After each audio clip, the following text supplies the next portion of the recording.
Hello friends, food family two সিস্টারে সকলকে welcome জানিয়ে জন্মাষ্টমীর অগ্রিম শুভেচ্ছা জানিয়ে জন্মাষ্টমীর গোপালের ভোগের জন্য নিয়ে চলে এসেছি তালের পাটিসাপটা রেসিপি। আমরা তো সকলে তালের ফুলুরি বা লুচি বানিয়েই থাকি।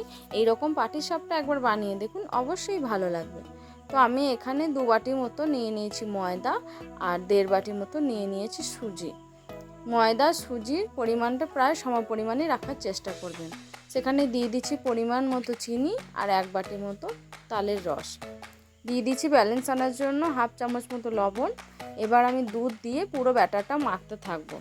তো কিছুটা সময় ধরে অল্প অল্প পরিমাণে দুধ দিয়ে আমি সমস্ত ব্যাটারটা দেখুন সুন্দরভাবে মাখতে থাকছি।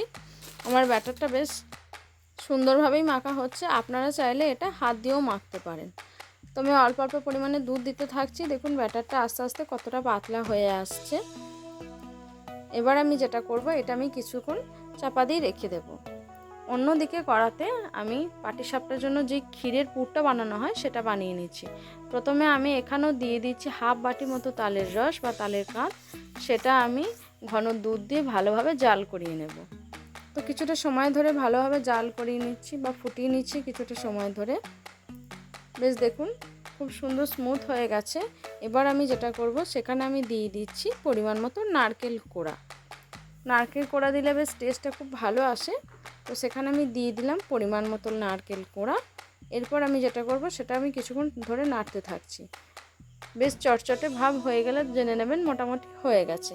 তারপরে আমি এখানে নিয়ে নিয়েছি 100 গ্রাম মতো মাখা সন্দেশ। আপনারা চাইলে এখানে ক্ষীরও ব্যবহার করতে পারেন। আমি এখানে মাখা সন্দেশে দিয়েছিলাম, তারপর পুরটা বানিয়ে নিয়েছি। জন্মাষ্টমী স্পেশালসে আপনারা গোপালের ভোগের জন্য এইটা বানিয়ে দেখুন, অবশ্যই ভালো লাগবে, সকলেই পছন্দ করবে। তো আমার ভিতরের পুরটা তৈরি হয়ে গেছে। এদিকে ঢাকা খুলে দেখছি, যেহেতু সুজি আছে সেই কারণে এটা একটু টাইট হয়ে গেছে। অল্প পরিমাণে জল দিয়ে আমি বেশ ব্যাটারটা পাতলা করে নিলাম। অন্যদিকে প্যানের মধ্যে তেল দিয়ে ব্রাশ করে নিয়ে এবার আমি পাটিসাপটার জন্য গোল যে বড়াটা করা হয় সেটা আমি ভালোভাবে করতে দিলাম। মোটামুটি 2 মিনিট মতো সেটা ঢাকা দিয়ে রেখে দিয়েছিলাম। ওপর থেকে আমি দিয়ে দিচ্ছি পুরটা দেওয়ার পর আমি বাইন্ডিংটা খুব ভালোভাবে করে নিচ্ছি। বেশ সুন্দরভাবে বাইন্ডিংটা করে নিয়েছি। এরপর সেটা আমি তুলে রেখে দিচ্ছি। ঠিক একই প্রসেসে আমি পরেরটা করে নেব।